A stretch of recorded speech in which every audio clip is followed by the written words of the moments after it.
जय श्री राम। प्रिय दोस्तों, एक बार फिर से आपका स्वागत है आपके अपने चैनल स्केयर स्क्वाड में। आज हम आपके लिए एक और रोमांचक और रहस्यमय कथा लेकर आए हैं जो आपके मन को झंकृत कर देगी। लेकिन कथा शुरू करने से पहले मैं आपको ये याद दिलाना चाहूंगा कि गरुड़ पुराण में कहा गया है कि कोई भी कथा या बात बीच में छोड़ने पर उसका पाप का हिस्सेदार बन जाता है। इसलिए वीडियो को अंत तक जरूर देखें। और हाँ, इस वीडियो की टिप्पणी में जय श्री कृष्ण एक बार जरूर लिख दें, क्योंकि भगवान का नाम लेने से हर काम में सफलता मिलती है। तो चलिए शुरू करते हैं। चौपाल पर आग के चारों ओर बैठे गांव वालों के चेहरे पर उत्सुकता थी। बूढ़ा कथावाचक बताने जा रहा हो जिसे सुनकर सभी के रोंगटे खड़े हो जाएं। सुनो बच्चों, उसने धीमी पर मंथर आवाज में कहा, यह कहानी है उस विजयनगर की जहां धरती सोना उगलती थी। पर राजमहल के अंदर एक ऐसा रहस्य छुपा था जिससे स्वयं यमराज भी कांपते थे। राजा वीरकेतु अपनी प्रजा के लिए इतने दयालु थे कि लोग उन्हें देवतुल्य कहते थे। उनका राज्य इतना समृद्ध था कि यहाँ के खेतों में अन्न के ढेर लगे रहते, नदियां दूध की तरह सफेद जल बहाती और व्यापारी सोने चांदी से लदे हुए आते जाते। परंतु एक रहस्य था जिसने पूरे राज्य को चिंता में डाल रखा था। हर रात जब महल के घंटे 12 बजाते, राजा अपने शयन कक्ष से गायब हो जाते। कोई नहीं जानता था कि वे कहाँ जाते। सेवकों ने देखा था कि राजा हमेशा एक छोटी सी चाबी अपने साथ ले जाते, जिससे वे महल के पिछले हिस्से में स्थित एक पुराने लोहे के दरवाजे को खोलते। दरवाजे पर संस्कृत में लिखा था, यहां प्रवेश करने वाले को मृत्यु का सामना करना पड़ सकता है। एक रात रानी मृगनयनी ने छिपकर राजा का पीछा किया।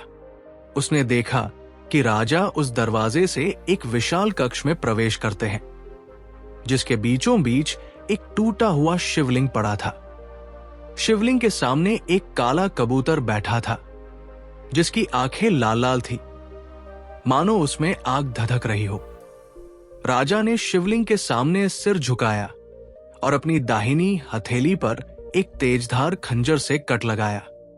खून की धारा बह निकली। राजा ने उस खून को एक सोने के कटोरे में इकट्ठा किया और कबूतर के सामने रख दिया। तभी अचानक कबूतर ने मानवीय आवाज में कहा, तुम्हारा खून आज भी उतना ही मीठा है महाराज। रानी की सांसें रुक गई। कबूतर ने खून चाटना शुरू किया। जैसे जैसे वो पीता गया, उसके पंख लाल होते गए।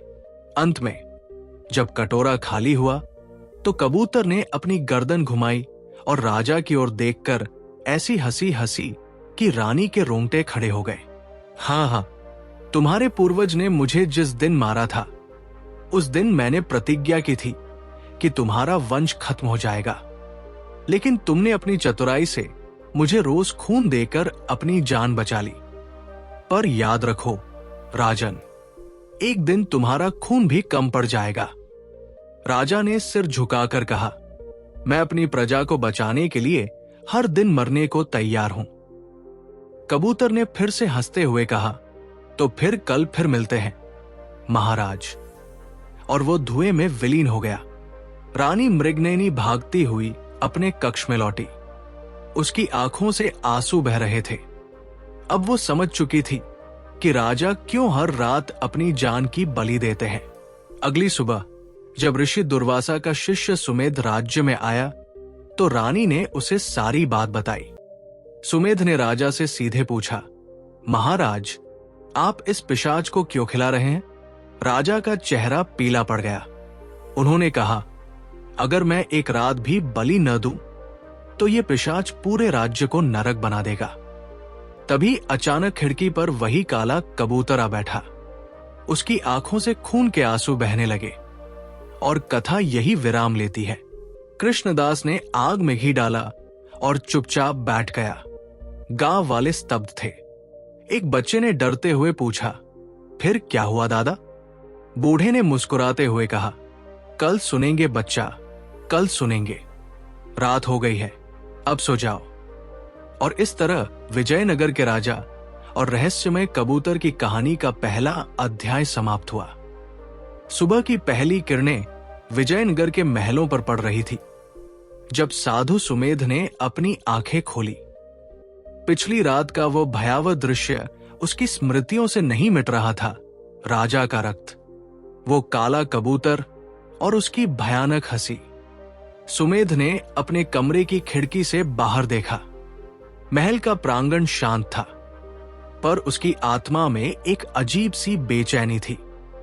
ऋषि दुर्वासा ने सुमेध को इस राज्य में भेजते समय कहा था, विजयनगर में एक गहरा रहस्य छिपा है, तुम्हारा कार्य है उसे उजागर करना। अब सुमेध समझ रहा था कि ऋषि किस रहस्य की बात कर रहे थे। दोपहर के समय जब राजा दरबार लगा रहे थे, सुमेध ने महल के पिछले हिस्से की ओर जाने का निश्चय किया। वो उसी लोहे के दरवाजे के पास पहुंचा जहां रानी ने राजा को जाते देखा था। दरवाजे पर लगे संस्कृत के शिलालेख को पढ़ते हुए उसके हाथ कांपने लगे। उसने धीरे से दरवाजा खोला और अंधेरी सीढ़ियों से नीचे उतरने लगा। सीढ़ियों की दीवारों पर अजीबोगरीब चित्र बने हुए थे। एक राजा जो अपना सिर काटकर देवी को अर्पण कर रहा था, एक काला कबूतर जिसके पंखों से रक्त टपक रहा था, और एक टूटा हुआ शिवलिंग जिस पर सांप लिपटा हुआ था। हर चित्र सुमेध को एक नए रहस्य की ओर इशारा करता प्रतीत होता था। तभी उसे एक आवाज सुनाई दी, तुम फिर आ गए महाराज, मेरी भूख बढ़ती जा रही है। सुमेध ने झांका तो देखा वही काला कबूतर शिवलिंग के ऊपर बैठा था। उसकी आंखें अब पूरी तरह लाल हो चुकी थी, मानो उनमें आग धधक रही हो। सुमेध ने छिपकर देखा कि राजा वीरकेतु आते हैं और अपनी कमीज उतारते हैं। उनके पूरे शरीर पर पुराने कट के निशान थे। उन्होंने खंजर उठाया और बाई बाजू पर गहरा कट लगा दिया। रक्त की धारा बह निकली। पी लो और मेरी प्रजा को शांति दो, राजा ने कहा। कबूतर ने लालच से खून पीना शुरू किया। जैसे जैसे वो पीता गया, उसका शरीर विकृत होने लगा।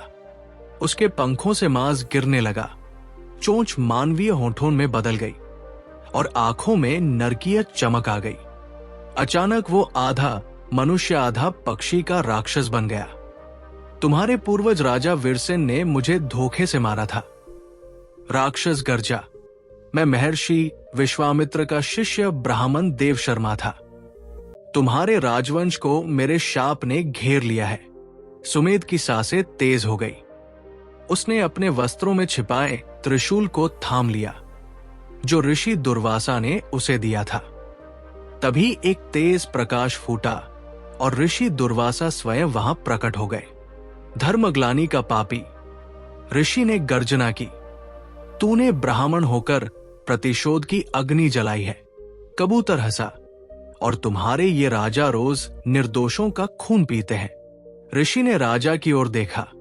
सत्य बताओ वीरकेतु, क्या तुम्हारे पूर्वज ने सच में इस ब्राह्मण की हत्या की थी? राजा ने सिर झुकाकर कहा, हां, पर वो एक दुर्घटना थी। ऋषि ने अपने तपोबल से अतीत का दृश्य दिखाया। 100 वर्ष पहले राजा वीरसेन एक यज्ञ कर रहे थे। उनके पुरोहित ब्राह्मण देव शर्मा ने भूलवश मंत्र गलत पढ़ दिए। क्रोधित राजा ने अपना तलवार उठा लिया और ब्राह्मण का सिर धड़ से अलग कर दिया। मरते समय देव शर्मा ने शाप दिया, जब तक तुम्हारा वंश समाप्त नहीं हो जाता, मैं तुम्हारे राजवंश को रक्तपात से शापित रखूंगा। तभी से ये काला कबूतर राजाओं को तब तक सताता रहा जब तक वे रोज अपना खून नहीं देते। ऋषि ने गंभीर स्वर में कहा, यह शाप तभी टूटेगा जब राजवंश का कोई व्यक्ति स्वेच्छा से अपना सर्वस्व त्याग देगा। राजा ने कहा, मेरी कोई संतान नहीं है, मैं ही क्यों न अपना बलिदान दे दूं? तभी अचानक महल से आवाज आई, नहीं पिताजी, ये बलिदान मैं दूंगी। सबने देखा राजकुमारी अमृता, जिसके बारे में किसी को नहीं पता था, वहां खड़ी थी। और कथा यही विराम लेती है। रात का अंधेरा घिर आया था। कृष्णदास ने आग में अंतिम लकड़ी डाली और गांव वालों की ओर देखा। सभी के चेहरे पर हैरानी और डर था। कौन है ये राजकुमारी? एक युवक ने पूछा। बूढ़े ने मुस्कुराते हुए कहा, यह तो कल की कहानी होगी, अब सब सो जाओ। और इस तरह विजयनगर के राजा और रहस्यमय कबूतर की कहानी का दूसरा अध्याय समाप्त हुआ। अमावस्या की काली रात थी। विजयनगर के महल के प्रांगण में सन्नाटा पसरा हुआ था। केवल झिंगुरों की आवाज और कभी कभार उड़ते उल्लुओं के पंखों की फड़फड़ाहट सुनाई दे रही थी। राजकुमारी अमृता महल के उस गुप्त मार्ग पर खड़ी थी जहां से राजा हर रात तहखाने में जाया करते थे। उसके हाथों में एक छोटा सा दीपक था जिसकी लौ हवा में डगमगा रही थी, मानो उसके मन की अनिश्चितता को दर्शा रही हो। राजकुमारी के लंबे काले केश हवा में लहरा रहे थे और उसके सफेद वस्त्रों पर चांदनी पड़कर एक अलौकिक चमक बिखेर रही थी। उसने अपने माथे पर बने उस रक्तिम तिलक को छुआ जिस पर लिखा था, ये बालिका शापमोचन करेगी। ये तिलक ही उसकी पहचान थी, जिसके कारण उसे जन्म के बाद ही महामाया के मंदिर में छोड़ दिया गया था। तभी पीछे से कदमों की आहट सुनाई दी। ऋषि दुर्वासा और उनके शिष्य सुमेध वहां आ पहुंचे थे। ऋषि के हाथ में एक प्राचीन पोथी थी जिसमें शापमोचन के मंत्र लिखे हुए थे। तुम निश्चय कर चुकी हो बेटी? ऋषि ने गंभीर स्वर में पूछा। राजकुमारी ने दृढ़ निश्चय से सिर हिलाया। मेरा जन्म ही इसी उद्देश्य के लिए हुआ है गुरुदेव। मैं अपने पिता और इस राज्य को इस शाप से मुक्त कराऊंगी। सुमेध ने चिंतित स्वर में कहा, परंतु ये इतना सरल नहीं होगा। वो पिशाच अब पूरी तरह से जाग चुका है। उसने अपना वास्तविक रूप धारण कर लिया है। ऋषि ने अपनी दिव्य दृष्टि से देखते हुए कहा, राजकुमारी, तुम्हें यह समझना होगा कि यह कोई साधारण पिशाच नहीं है। ये एक ब्राह्मण की आत्मा है जिसे तुम्हारे ही पूर्वज ने मार डाला था। उसका क्रोध 100 वर्षों से जल रहा है। राजकुमारी ने गहरी सांस ली। मैं समझती हूं गुरुदेव, पर क्या मैं उसे मुक्ति नहीं दिला सकती? क्या प्रेम और त्याग से उसका क्रोध शांत नहीं हो सकता? इससे पहले कि ऋषि उत्तर देते, महल के नीचे से एक भयानक हंसी गूंजी। जमीन कांप उठी और हवा में गंधक की दुर्गंध फैल गई। तहखाने का दरवाजा अपने आप खुल गया, मानो उन्हें अंदर आमंत्रित कर रहा हो। तीनों ने एक दूसरे की ओर देखा और फिर धीरे धीरे सीढ़ियों से नीचे उतरने लगे। सीढ़ियों की दीवारों पर लगे दीपकों की रोशनी में उन्हें अजीबोगरीब छायाएं नाचती हुई दिखाई दे रही थी। हवा में किसी के करहाने की आवाज गूंज रही थी। तहखाने के कक्ष में पहुंचकर उन्होंने देखा कि वहां का पूरा वातावरण बदल चुका था। टूटा हुआ शिवलिंग अब पूरा हो चुका था और उस पर एक अजीब सी नीली ज्योति जल रही थी। कक्ष के बीचों बीच वही काला कबूतर खड़ा था, पर अब उसका आकार मनुष्य के बराबर हो चुका था और उसके पंखों से रक्त टपक रहा था। अंततः तुम आ गई मेरी बहन, कबूतर ने मानवीय आवाज में कहा। मैं तुम्हारी प्रतीक्षा कर रहा था। राजकुमारी ने साहस बटोरते हुए पूछा, तुम मुझे अपनी बहन क्यों कह रहे हो? तुम तो मेरे पूर्वजों के शत्रु हो। कबूतर का शरीर फिर से विकृत होने लगा। उसके पंखों के नीचे से मानवीय हाथ निकल आए। क्या तुम नहीं जानती, हम दोनों एक ही पिता की संतान हैं। तुम्हारे पूर्वज राजा वीरसेन ने मुझे मार डाला था, पर मेरी आत्मा ने तुम्हें जन्म दिया। तुम मेरी ही छाया हो। ऋषि दुर्वासा ने अपनी आंखें बंद करके मंत्र पढ़ना शुरू किया। कक्ष में एक दिव्य प्रकाश फैलने लगा।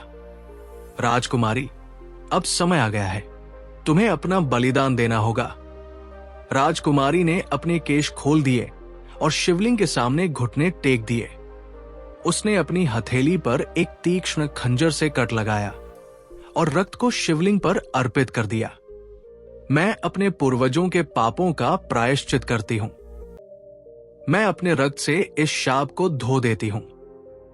कबूतर चीखता हुआ आगे बढ़ा नहीं, ये नहीं हो सकता, पर अब बहुत देर हो चुकी थी। राजकुमारी के रक्त ने शिवलिंग को स्पर्श करते ही एक तेज प्रकाश फैला दिया। कबूतर का शरीर जलने लगा और उसमें से एक दिव्य आत्मा निकलकर आकाश में विलीन हो गई। तहखाने की दीवारों से रक्त की धाराएं सूख गई और उनकी जगह पुष्पों की लताएं फूट निकली। शिवलिंग से अमृत की धारा बह निकली, जिसने पूरे कक्ष को पवित्र कर दिया। ऋषि ने राजकुमारी की ओर देखा, जो अब धीरे धीरे दिव्य प्रकाश में परिवर्तित हो रही थी। तुमने कर दिखाया बेटी। तुमने न केवल इस राज्य को बचाया, बल्कि एक पीड़ित आत्मा को भी मुक्ति दिलाई। राजकुमारी ने अंतिम बार मुस्कुराते हुए कहा, मैं जा रही हूं, पर छूटी नहीं। ये मंदिर अब मेरा निवास स्थान होगा।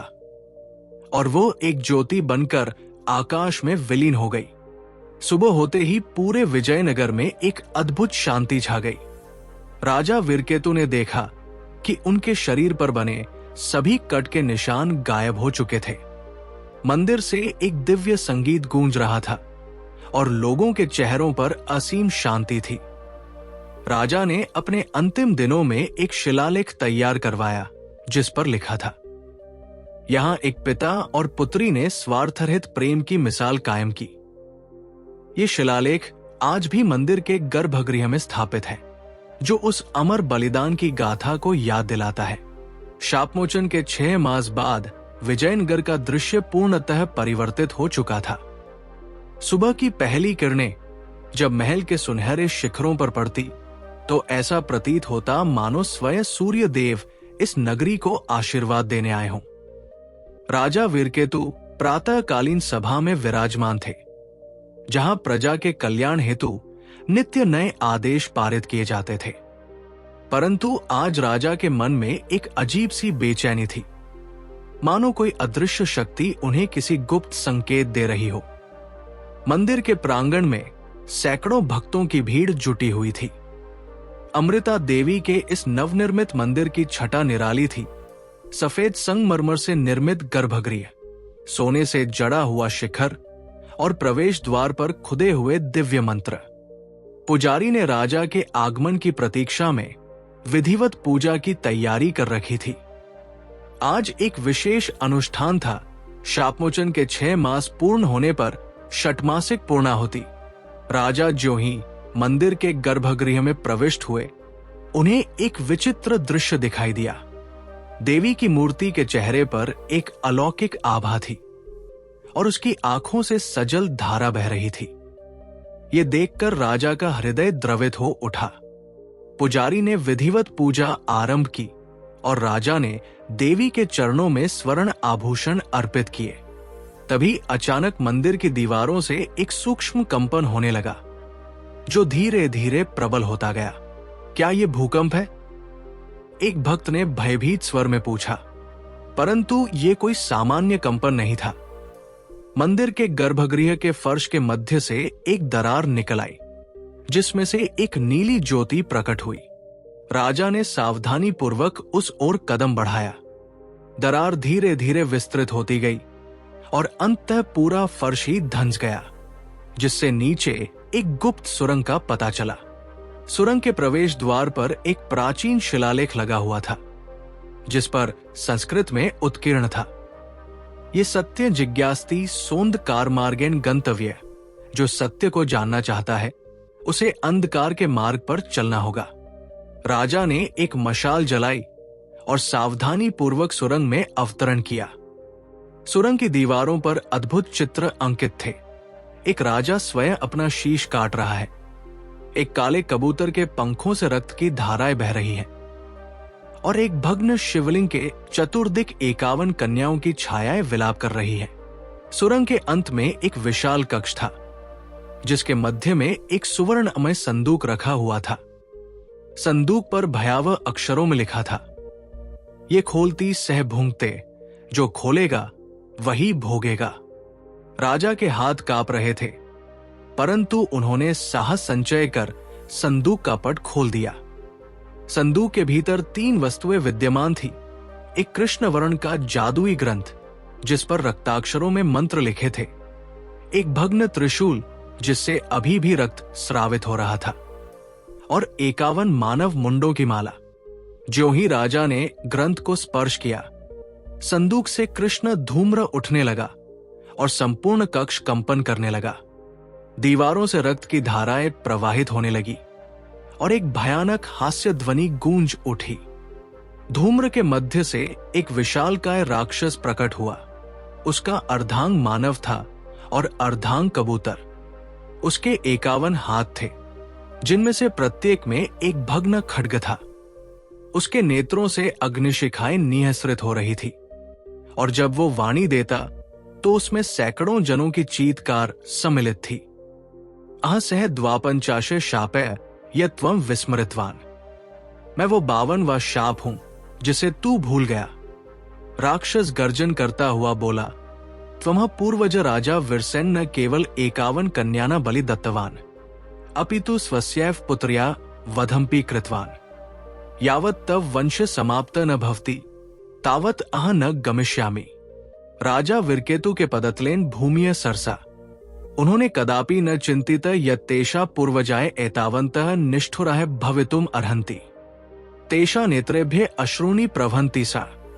अहं मम पूर्वजाना पापाना प्रायश्चित्त कर्तु सज्जय अस्मि। ते दृढ़ स्वरेण अवदन् गृहाण मम सर्वस्वम परम मम प्रजामुज। राजा स्वर्ण मुकुट संदूके न्यस्य राजदंड भग्नवा प्रक्षिप्य अन्ते स्वखड्ग उद्यमे स्वहृदय भेत्तुम उद्यता। तदैव अकस्मात् मंदिर मूर्ते दिव्य प्रभा प्रसृता। देवी अमृता प्रादुर्भूय राज्ञ हस्त अग्रहीत। न पिता तस्या वाण्या मातृभाव दृढ़तया च आसीत्। अधुना न कोपी बलिया अद्य अह योत्स्य। देवी स्वकेशान विस्तीर्य ये वायो लहरी भूताएं दिव्य जाला अर्चयत। येन राक्षस सर्वतो घिरा। राक्षस आक्रंदत पर देव्याय त्रिशूलस्य समक्ष तस्य न किंचित अचलत। अन्ते देवी स्वत्रिशूलेन राक्षसस्य हृदय भित्त्वा सह कृष्ण अधूम्र रूपेण विलीन अभवत्। यदा राक्षस अंतर्हितः संपूर्ण कक्ष परिवर्तितः। सुरंग भित्तिभ्ये रक्त प्रवाह शुष्का अभवन्। तेषा स्थाने स्वर्ण रेखाए प्रादुर्भूता। संदूके कृष्ण ग्रंथ स्थाने अमृत कलश प्रकटितः। भग्न त्रिशूल स्वयमेव संयुज्य पूर्ण रूप प्राप्तवान।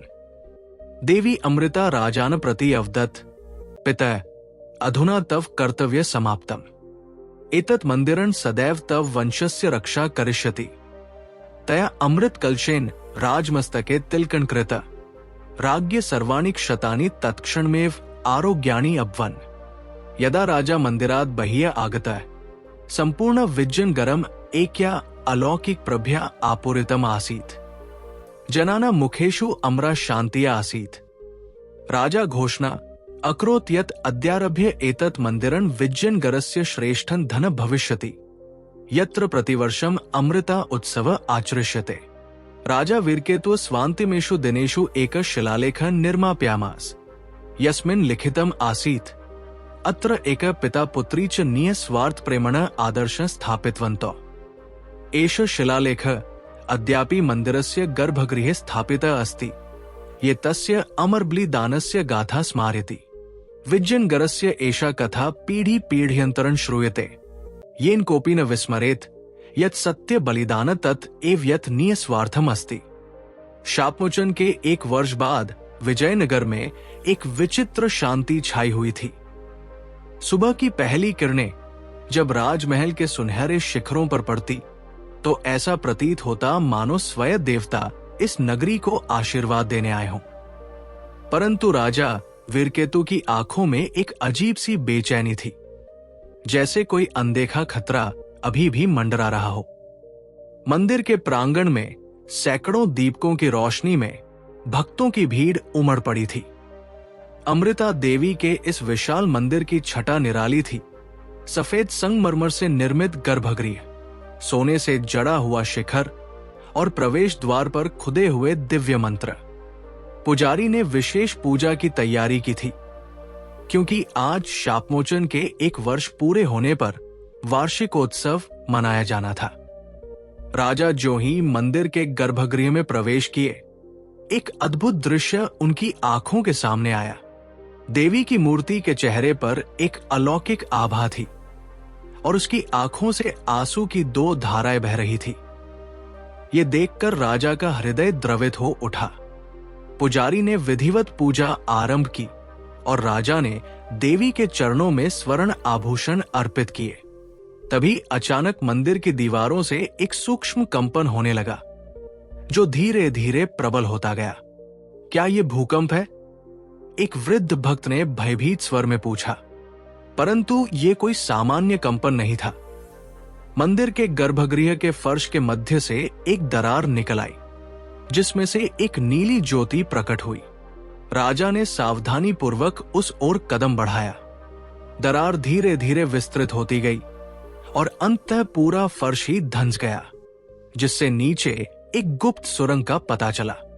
सुरंग के प्रवेश द्वार पर एक प्राचीन शिलालेख लगा हुआ था, जिस पर संस्कृत में उत्कीर्ण था, सत्य ज्ञातुमिच्छन् अंधकार मार्गेण गच्छेत।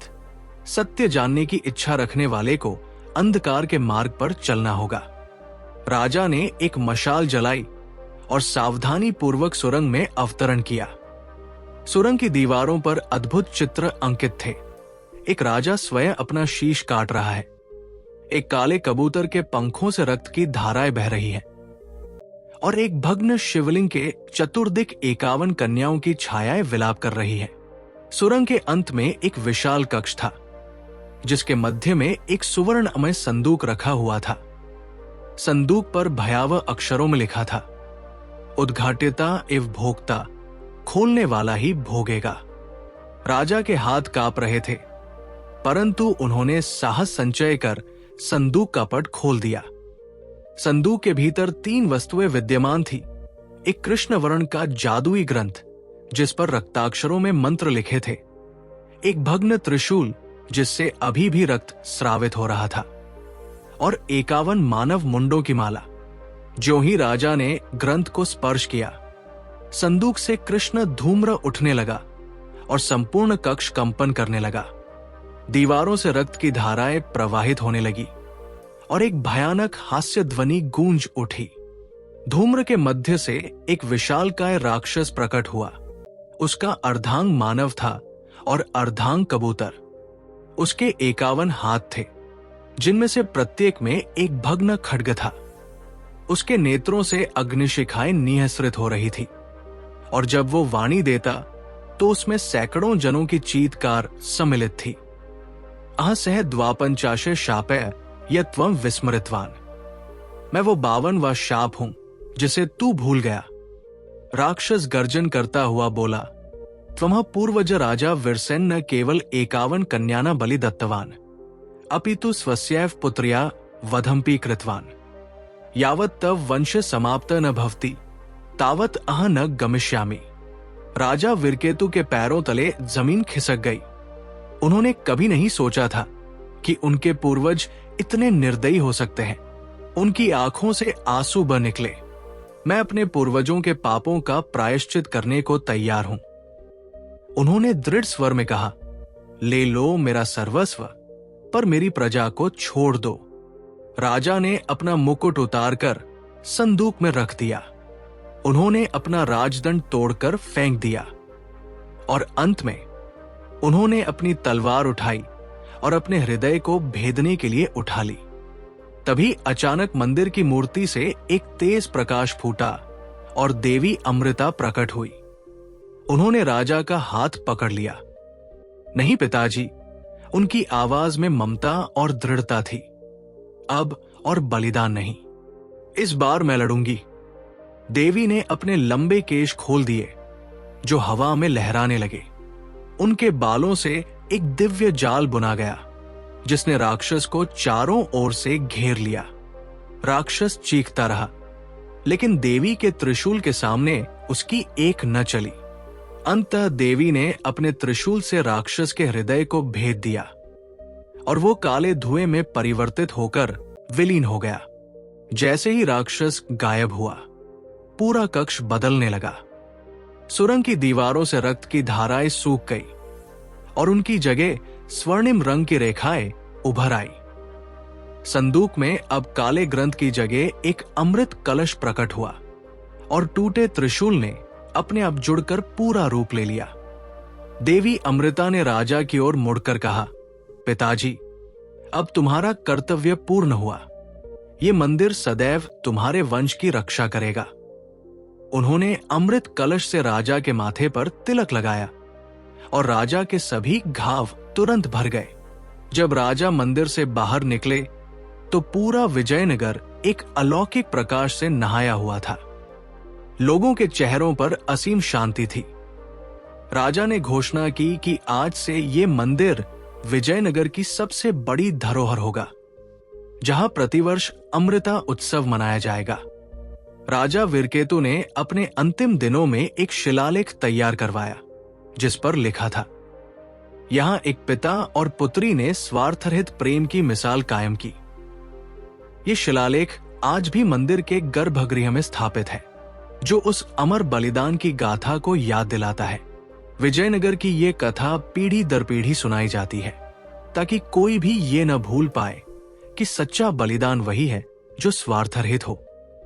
अमावस्या की घनी रात विजयनगर के राजमहल के प्रांगण में सन्नाटा छाया हुआ था। केवल दूर कहीं उल्लू की डरावनी बोली और पत्तों की सरसराहट सुनाई दे रही थी। राजा वीरकेतु अपने शयन कक्ष की खिड़की से बाहर टकटकी लगाए हुए थे, जहां अमृता देवी का मंदिर एक विचित्र लालिमा में नहाया हुआ प्रतीत हो रहा था। उनकी आंखों के नीचे गहरे काले घेरे थे। नींद कई रातों से उनकी आंखों से कोसों दूर थी। मंदिर के गर्भगृह में पुजारी ने आखिरी दीपक बुझाया और प्रस्थान करने ही वाला था कि अचानक मूर्ति के नेत्र खुल गए। देवी की आंखों से आंसू की 2 धाराएं बह निकली, जो फर्श पर गिरकर रक्त में परिवर्तित हो गई। पुजारी का हृदय धक से रह गया जब उसने देखा कि मूर्ति के हाथों की मुद्रा बदल गई है। अब वो आशीर्वाद देने के बजाय चेतावनी देती प्रतीत हो रही थी। महाराज को तुरंत सूचित करना होगा, पुजारी ने स्वयं से कहा और भागता हुआ महल की ओर चल पड़ा। राजा उस समय अपने अध्ययन कक्ष में प्राचीन ग्रंथों का अध्ययन कर रहे थे। उनके सामने वही काला जादुई ग्रंथ खुला हुआ था, जो उन्हें सुरंग से प्राप्त हुआ था। अचानक ग्रंथ के पृष्ठों से रक्त टपकने लगा और उन पर लिखे अक्षर जलकर भस्म होने लगे। राजा ने आंखें मूंद ली और गहरी सांस ली। उन्हें समझ आ गया था कि अंतिम संघर्ष का समय आ पहुंचा है। तभी द्वार पर जोरदार खटखटाहट हुई। पुजारी सफेद वस्त्रों में लिपटा हुआ और कांपता हुआ कक्ष में प्रविष्ट हुआ। महाराज, मूर्ति रो रही है, उसने हाफते हुए कहा।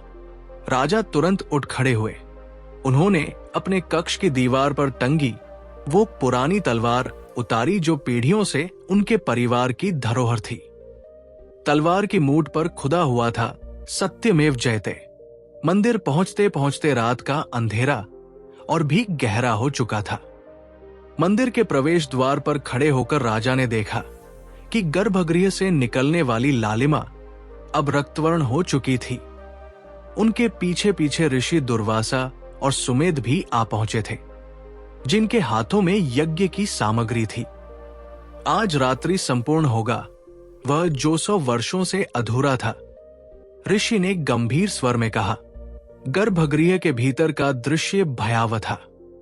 देवी की मूर्ति अब पूरी तरह रक्तरंजित हो चुकी थी और उसके चरणों में वो काला कबूतर बैठा था, जिसकी आंखें अब पूरी तरह काली हो गई थी, पुतलियां तक गायब थी। कबूतर ने मानवीय स्वर में कहा, तुम वापस आ गए राजन। क्या तुम्हारे पास अब भी कुछ बचा है जो तुम दे सको? राजा ने अपनी तलवार नीचे रख दी। मेरे पास अब कुछ नहीं बचा, उन्होंने शांत स्वर में कहा, सिवाय इस सत्य के कि मैं तुम्हारे क्रोध को समझता हूं। तभी अचानक मंदिर की दीवारों से रक्त की धाराएं बह निकली और फर्श पर बनी दरार से काला धुआं उठने लगा। धुएं में से वही विशालकाय राक्षस प्रकट हुआ, जिसने पिछली बार उन्हें चुनौती दी थी। आधा मनुष्य, आधा कबूतर उसके 52 हाथों में 52 टूटी तलवारें। तुम्हारा वंश समाप्त होगा। राक्षस गर्जना करता हुआ बोला, तुम्हारे पूर्वज ने जो पाप किया था उसकी सजा तुम्हें भुगतनी होगी। ऋषि दुर्वासा ने तुरंत यज्ञ की अग्नि प्रज्वलित की और मंत्रोच्चारण प्रारंभ किया। सुमेध ने अपना त्रिशूल उठा लिया, परंतु राजा ने उन्हें रोक दिया। नहीं, उन्होंने कहा, इस बार मेरा तरीका अलग होगा। राजा ने राक्षस की ओर कदम बढ़ाया। उनकी आंखों में न तो डर था, न क्रोध, केवल करुणा थी। मैं जानता हूं तुम कौन हो, उन्होंने मृदु स्वर में कहा। तुम देव शर्मा हो, महर्षि विश्वामित्र के शिष्य। तुम्हारी मृत्यु एक भूल थी, एक भयानक भूल, परंतु क्या 100 वर्षों का प्रतिशोध उसे सही कर देगा? राक्षस का शरीर कांप उठा। उसके काले पंखों से रक्त की बूंदें टपकने लगी। तुम जानते हो मेरा नाम? उसकी आवाज अब गर्जन नहीं, बल्कि एक बूढ़े ब्राह्मण की कमजोर आवाज जैसी लग रही थी। हां, राजा ने कहा, और मैं जानता हूं कि तुम्हारी आत्मा को शांति नहीं मिली है। आज मैं तुम्हें वो शांति दूंगा। ये कहकर राजा ने अपनी तलवार उठाई, पर स्वयं को नहीं, बल्कि उस टूटे हुए शिवलिंग को भेद दिया जो मंदिर के कोने में पड़ा था। शिवलिंग के टूटते ही एक चमकदार प्रकाश फूट पड़ा और राक्षस का शरीर टुकड़े टुकड़े होकर बिखरने लगा। अब जाओ, राजा ने कहा, मुक्त हो जाओ। तुम्हारे क्रोध ने तुम्हें पर्याप्त पीड़ा दी है। राक्षस के अंतिम टुकड़े भी हवा में विलीन हो गए और मंदिर में पूर्ण शांति छा गई। देवी की मूर्ति से आंसू बहने बंद हो गए और उसके चेहरे पर फिर से शांति की मुस्कान खिल उठी। सुबह होते ही पूरा विजयनगर एक अद्भुत शांति से भर गया। राजा ने प्रजा को संबोधित किया और घोषणा की कि अब से प्रतिवर्ष इस दिन को क्षमा दिवस के रूप में मनाया जाएगा। उस दिन सभी लोग पुराने वैरभाव भुलाकर एक दूसरे को क्षमा करेंगे। राजा वीरकेतु ने अपने अंतिम दिनों में एक नया शिलालेख तैयार करवाया, जिस पर लिखा था, सत्य की जीत हुई पर क्षमा की विजय हुई। ये शिलालेख आज भी मंदिर के प्रवेश द्वार पर लगा हुआ है, जो उस अंतिम संघर्ष की याद दिलाता है जब प्रतिशोध नहीं बल्कि क्षमा ने शाप को समाप्त किया था। सूर्योदय की प्रथम किरणों ने जब विजयनगर के राजमहल के स्वर्णिम शिखरों को स्पर्श किया तो ऐसा प्रतीत हुआ मानो स्वयं देवताओं ने इस नगरी को आशीर्वाद दिया हो। 1 वर्ष बीत चुका था उस भयानक रात्रि को, जब राजा वीरकेतु ने अंतिम बार काला कबूतर देखा था। परंतु आज सुबह जब राजा ने अपने कक्ष की खिड़की से बाहर देखा तो उनकी आंखों में एक अजीब सी चिंता थी, मानो कोई अनदेखा खतरा अभी भी मंडरा रहा हो। मंदिर के प्रांगण में सुबह सुबह ही भक्तों की भीड़ जुटने लगी थी। अमृता देवी के इस विशाल मंदिर की छटा निराली थी। सफेद संगमरमर से निर्मित गर्भगृह, सोने से जड़ा हुआ शिखर और प्रवेश द्वार पर खुदे हुए दिव्य मंत्र। पुजारी ने विशेष पूजा की तैयारी की थी, क्योंकि आज शापमोचन दिवस का प्रथम वार्षिकोत्सव मनाया जाना था।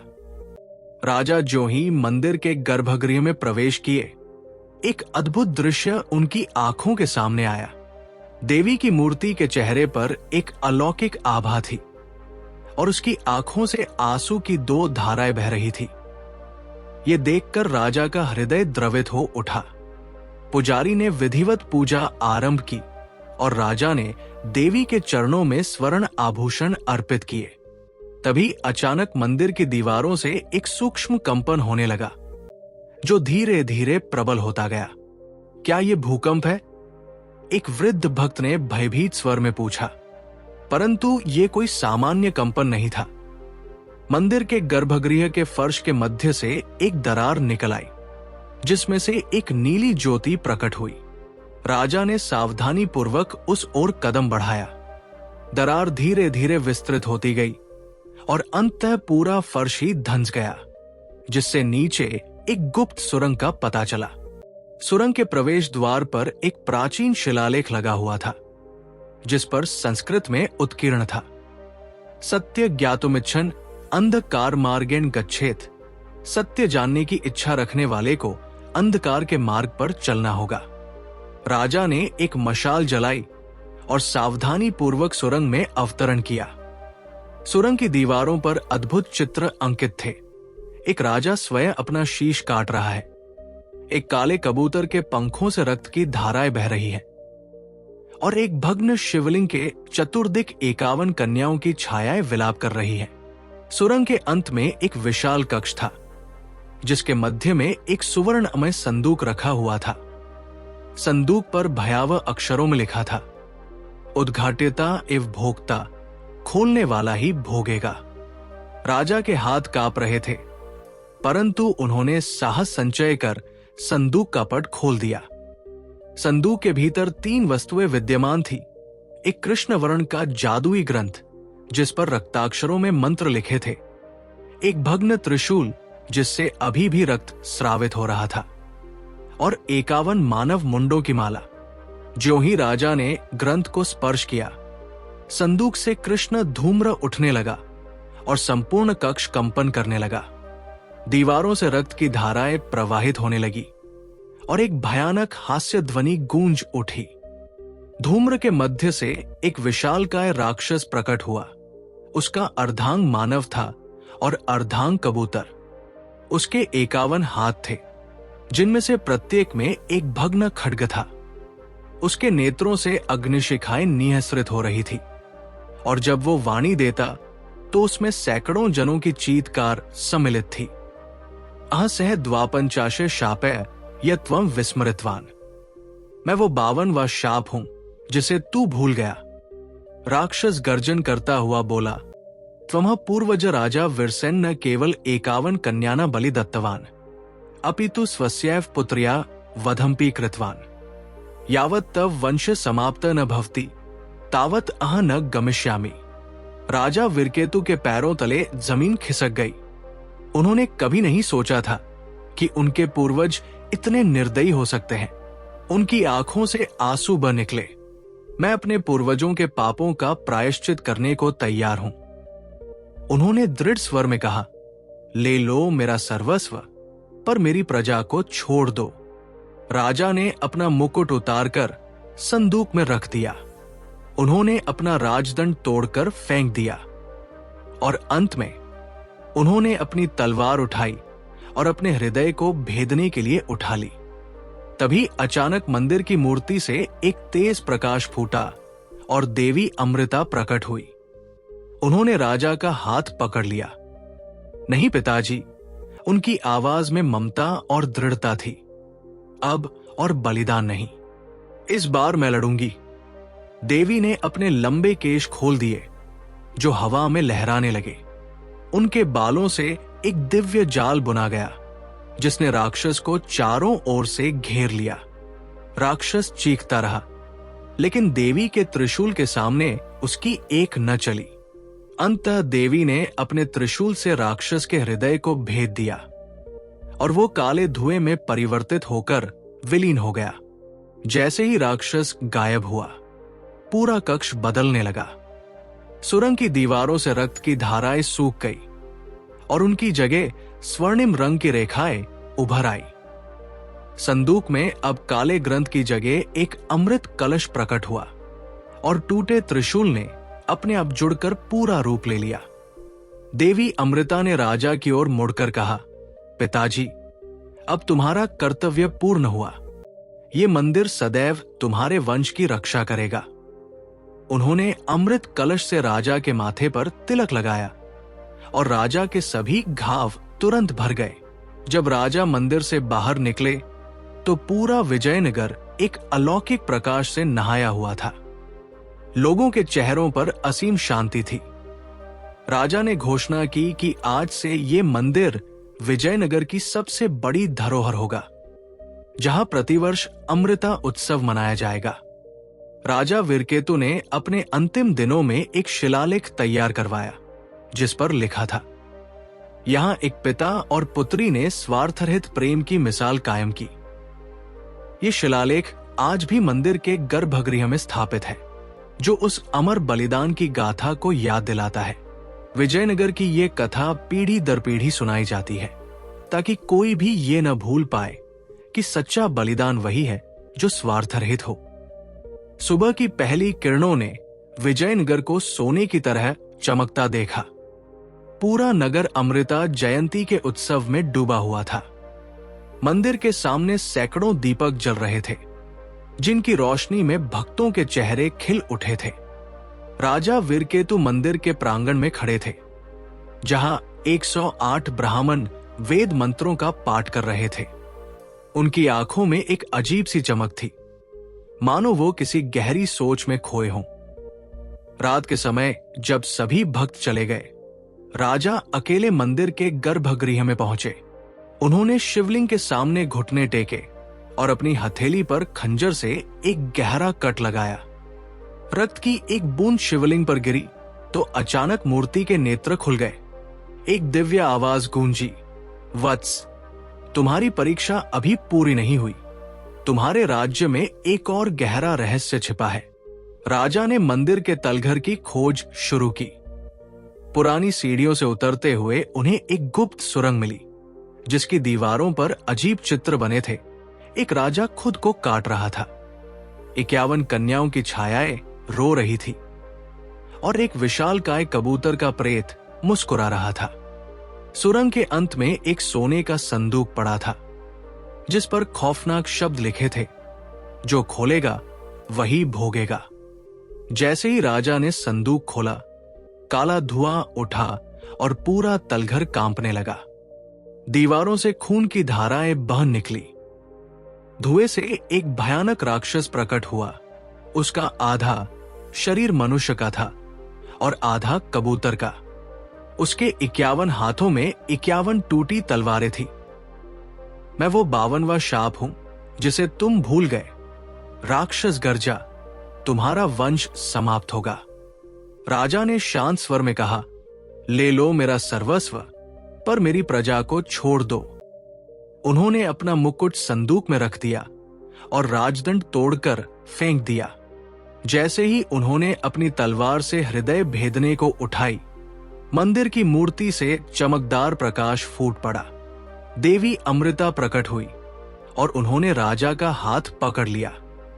नहीं पिताजी, अब और बलिदान नहीं, इस बार मैं लड़ूंगी। उन्होंने अपने केश खोल दिए, जिनसे एक दिव्य जाल बुना गया, जिसने राक्षस को सदा के लिए बांध दिया। जैसे ही राक्षस विलीन हुआ, सुरंग एक स्वर्ण मंदिर में बदल गई। संदूक में अमृत कलश प्रकट हुआ और राजा के घाव अपने आप भर गए। देवी ने अंतिम उपदेश दिया, अब तुम्हारा कर्तव्य पूर्ण हुआ। ये मंदिर सदैव तुम्हारे वंश की रक्षा करेगा। सुबह होते ही विजयनगर के लोगों ने देखा कि मंदिर का स्वरूप पूरी तरह बदल चुका था। उसकी दीवारों पर सोने की परत चढ़ी थी और गर्भगृह से दिव्य प्रकाश निकल रहा था। राजा वीरकेतु मंदिर के प्रांगण में खड़े थे, जहां उन्होंने घोषणा की कि अब से ये मंदिर विजयनगर की सबसे बड़ी धरोहर होगा। उस दिन से विजयनगर में सच्ची शांति स्थापित हो गई। राजा ने अपने अंतिम दिनों में एक शिलालेख तैयार करवाया, जिस पर लिखा था, यहां एक पिता और पुत्री ने स्वार्थरहित प्रेम की मिसाल कायम की। ये शिलालेख आज भी मंदिर के गर्भगृह में स्थापित है, जो उस अमर बलिदान की गाथा को याद दिलाता है। सुबह की पहली किरणों ने विजयनगर को एक अद्भुत दृश्य प्रदान किया। पूरा नगर शांति और समृद्धि में डूबा हुआ था, मानो सैकड़ों वर्षों के अभिशाप से मुक्ति पाकर अंततः सांस ले रहा हो। राजा वीरकेतु अपने महल के उसी ऊंचे बालकनी पर खड़े थे, जहां से वे प्रतिदिन अपनी प्रजा को आशीर्वाद देते थे। आज उनके चेहरे पर एक अजीब सी शांति थी, मानो वे किसी गहरे सत्य को जान चुके हों। मंदिर के प्रांगण में सुबह सुबह ही भक्तों की भीड़ जुटने लगी थी। अमृता देवी के मंदिर की सीढ़ियों पर फूल बिखरे हुए थे और धूप की सुगंध से पूरा वातावरण महक उठा था। पुजारी ने राजा के आगमन की प्रतीक्षा में मंदिर के कपाट खोल दिए थे। आज एक विशेष पूजा का आयोजन था। शापमोचन के 1 वर्ष पूरे होने पर राजा जैसे ही मंदिर के गर्भगृह में पहुंचे, उन्होंने देखा कि देवी की मूर्ति के चेहरे पर एक अलौकिक चमक है। उन्हें लगा जैसे मूर्ति की आंखों में जीवन की चमक है। पुजारी ने विधिवत पूजा आरंभ की और राजा ने देवी के चरणों में स्वर्ण आभूषण अर्पित किए। तभी अचानक मंदिर की दीवारों से एक हल्की सी कंपन होने लगी। क्या ये भूकंप है? एक भक्त ने डरते हुए पूछा। परंतु ये कोई साधारण कंपन नहीं था। मंदिर के गर्भगृह के फर्श से एक हल्की सी दरार निकल आई थी, जिसमें से एक विचित्र नीली रोशनी निकल रही थी। राजा ने सावधानी से उस ओर कदम बढ़ाया। दरार धीरे धीरे बढ़ती गई और अंततः पूरा फर्श ही धंस गया, जिससे नीचे एक गुप्त सुरंग का पता चला। सुरंग के मुहाने पर एक प्राचीन शिलालेख लगा हुआ था, जिस पर संस्कृत में लिखा था, जो सत्य को जानना चाहता है उसे अंधकार के मार्ग पर चलना होगा। राजा ने एक मशाल जलाई और सावधानी पूर्वक सुरंग में उतरने लगे। सुरंग की दीवारों पर अजीबोगरीब चित्र बने हुए थे। एक राजा जो अपने ही हाथों से अपना सिर काट रहा था, एक काले कबूतर के पंखों से रक्त टपक रहा था और एक टूटे हुए शिवलिंग के चारों ओर 51 कन्याओं की छायाएं रो रही थी। सुरंग के अंत में एक विशाल कक्ष था, जिसके बीचों बीच एक सोने का संदूक रखा हुआ था। संदूक पर खौफनाक शब्द खुदे हुए थे, जो खोलेगा वही भोगेगा। राजा के हाथ कांप रहे थे, पर उन्होंने साहस बटोरा और संदूक खोल दिया। संदूक के भीतर 3 वस्तुएं थीं। एक काला जादुई ग्रंथ जिस पर रक्त से लिखे मंत्र थे, एक टूटा हुआ त्रिशूल जिससे अभी भी रक्त टपक रहा था, और 51 मानव खोपड़ियों की एक माला। जैसे ही राजा ने ग्रंथ को हाथ लगाया, संदूक से काला धुआं उठने लगा और पूरा कक्ष कांप उठा। दीवारों से रक्त की धाराएं बह निकली और एक भयानक हंसी गूंजी। धुएं के बीच से एक विशालकाय राक्षस प्रकट हुआ। उसका आधा शरीर मनुष्य का था और आधा कबूतर का। उसके 51 हाथ थे, जिनमें से प्रत्येक में एक टूटी हुई तलवार थी। उसकी आंखों से आग की लपटें निकल रही थी, और जब वो बोला तो उसकी आवाज में सैकड़ों लोगों की चीखें मिली हुई थी। मैं हूं वो 52वां शाप जिसे तुम भूल गए। राक्षस गर्जा। तुम्हारे पूर्वज राजा वीरसेन ने न केवल 51 कन्याओं की बलि दी, बल्कि अपनी ही पुत्री को भी मार डाला था। जब तक तुम्हारा वंश समाप्त नहीं हो जाता, मैं नहीं जाऊंगा। राजा विरकेतु के पैरों तले जमीन खिसक गई। उन्होंने कभी नहीं सोचा था कि उनके पूर्वज इतने निर्दयी हो सकते हैं। उनकी आंखों में आंसू आ गए। मैं अपने पूर्वजों के पापों का प्रायश्चित करने को तैयार हूं। उन्होंने दृढ़ स्वर में कहा, ले लो मेरा सर्वस्व, पर मेरी प्रजा को छोड़ दो। राजा ने अपना मुकुट उतारकर संदूक में रख दिया। उन्होंने अपना राजदंड तोड़कर फेंक दिया और अंत में उन्होंने अपनी तलवार उठाई और अपने हृदय को भेदने के लिए उठा ली। तभी अचानक मंदिर की मूर्ति से एक तेज प्रकाश फूटा और देवी अमृता प्रकट हुई। उन्होंने राजा का हाथ पकड़ लिया। नहीं पिताजी, उनकी आवाज में ममता और दृढ़ता थी। अब और बलिदान नहीं, इस बार मैं लड़ूंगी। देवी ने अपने लंबे केश खोल दिए, जो हवा में लहराने लगे। उनके बालों से एक दिव्य जाल बुना गया, जिसने राक्षस को चारों ओर से घेर लिया। राक्षस चीखता रहा, लेकिन देवी के त्रिशूल के सामने उसकी एक न चली। अंततः देवी ने अपने त्रिशूल से राक्षस के हृदय को भेद दिया और वो काले धुएं में परिवर्तित होकर विलीन हो गया। जैसे ही राक्षस गायब हुआ, पूरा कक्ष बदलने लगा। सुरंग की दीवारों से रक्त की धाराएं सूख गई और उनकी जगह स्वर्णिम रंग की रेखाएं उभर आई। संदूक में अब काले ग्रंथ की जगह एक अमृत कलश प्रकट हुआ और टूटे त्रिशूल ने अपने आप जुड़कर पूरा रूप ले लिया। देवी अमृता ने राजा की ओर मुड़कर कहा, पिताजी, अब तुम्हारा कर्तव्य पूर्ण हुआ। ये मंदिर सदैव तुम्हारे वंश की रक्षा करेगा। उन्होंने अमृत कलश से राजा के माथे पर तिलक लगाया और राजा के सभी घाव तुरंत भर गए। जब राजा मंदिर से बाहर निकले तो पूरा विजयनगर एक अलौकिक प्रकाश से नहाया हुआ था। लोगों के चेहरों पर असीम शांति थी। राजा ने घोषणा की कि आज से ये मंदिर विजयनगर की सबसे बड़ी धरोहर होगा, जहां प्रतिवर्ष अमृता उत्सव मनाया जाएगा। राजा वीरकेतु ने अपने अंतिम दिनों में एक शिलालेख तैयार करवाया, जिस पर लिखा था, यहां एक पिता और पुत्री ने स्वार्थरहित प्रेम की मिसाल कायम की।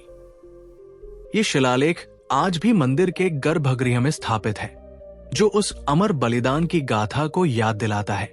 विजयनगर की ये कहानी पीढ़ी दर पीढ़ी सुनाई जाती है, ताकि कोई भी ये न भूल पाए कि सच्चा बलिदान वही है जो स्वार्थरहित हो।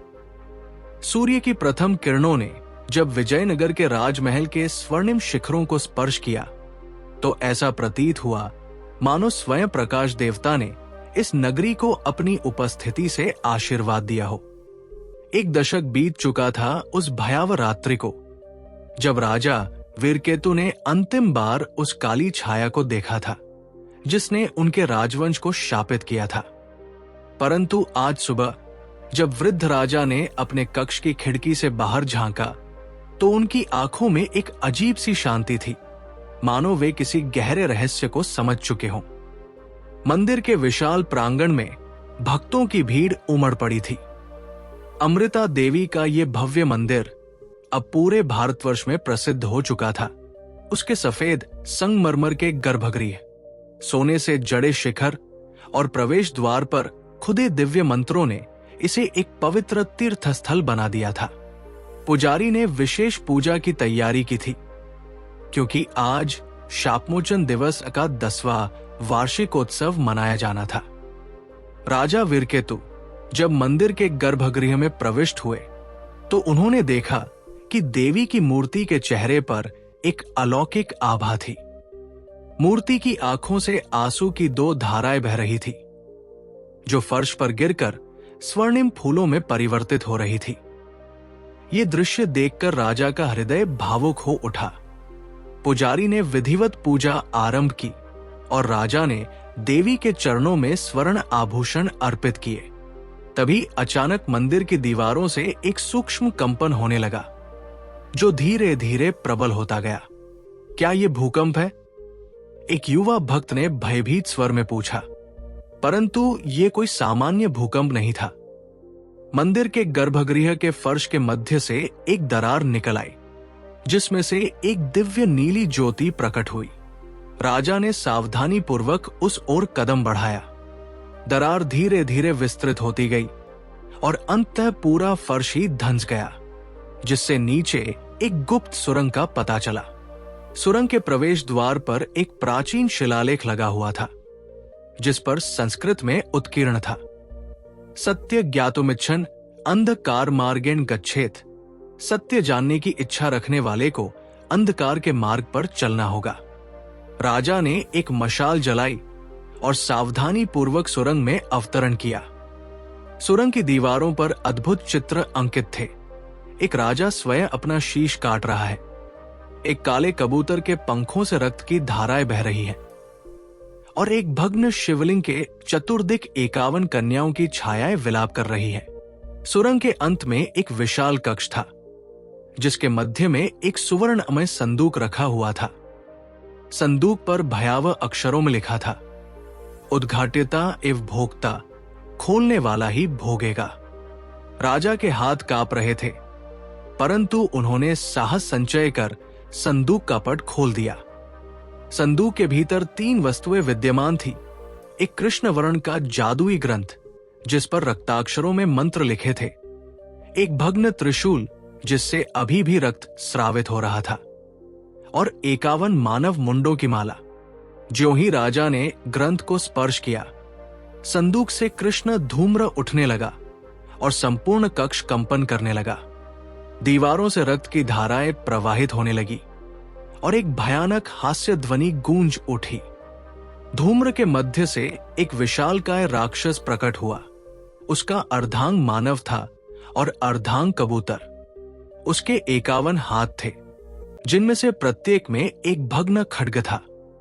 उसके नेत्रों से अग्निशिखाएं निःसृत हो रही थी, और जब वो वाणी देता तो उसमें सैकड़ों जनों की चीत्कार सम्मिलित थी। अह सह द्वापंचाशे शापे यत्वं विस्मृतवान। मैं वो 52वां शाप हूं जिसे तू भूल गया। राक्षस गर्जन करता हुआ बोला, त्वमः पूर्वज राजा वीरसेन न केवल 51 कन्याना बलि दत्तवान, अपितु स्वस्यैव पुत्र्या वधमपि कृतवान। यावत् तव वंश समाप्त न भवति तावत् अह न गमिष्यामि। राजा वीरकेतु के पैरों तले जमीन खिसक गई। उन्होंने कभी नहीं सोचा था कि उनके पूर्वज इतने निर्दयी हो सकते हैं। उनकी आंखों से आंसू बह निकले। मैं अपने पूर्वजों के पापों का प्रायश्चित करने को तैयार हूं। उन्होंने दृढ़ स्वर में कहा, ले लो मेरा सर्वस्व, पर मेरी प्रजा को छोड़ दो। राजा ने अपना मुकुट उतारकर संदूक में रख दिया। उन्होंने अपना राजदंड तोड़कर फेंक दिया, और अंत में उन्होंने अपनी तलवार उठाई और अपने हृदय को भेदने के लिए उठा ली। तभी अचानक मंदिर की मूर्ति से एक तेज प्रकाश फूटा और देवी अमृता प्रकट हुई। उन्होंने राजा का हाथ पकड़ लिया। नहीं पिताजी, उनकी आवाज में ममता और दृढ़ता थी। अब और बलिदान नहीं, इस बार मैं लड़ूंगी। देवी ने अपने लंबे केश खोल दिए जो हवा में लहराने लगे।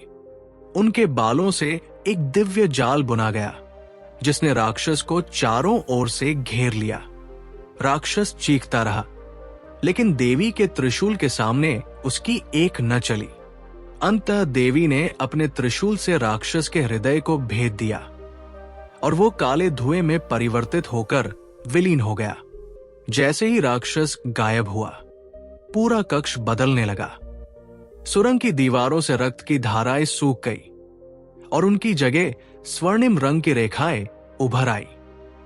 संदूक में अब काले ग्रंथ की जगह एक अमृत कलश प्रकट हुआ और टूटे त्रिशूल ने अपने आप जुड़कर पूरा रूप ले लिया।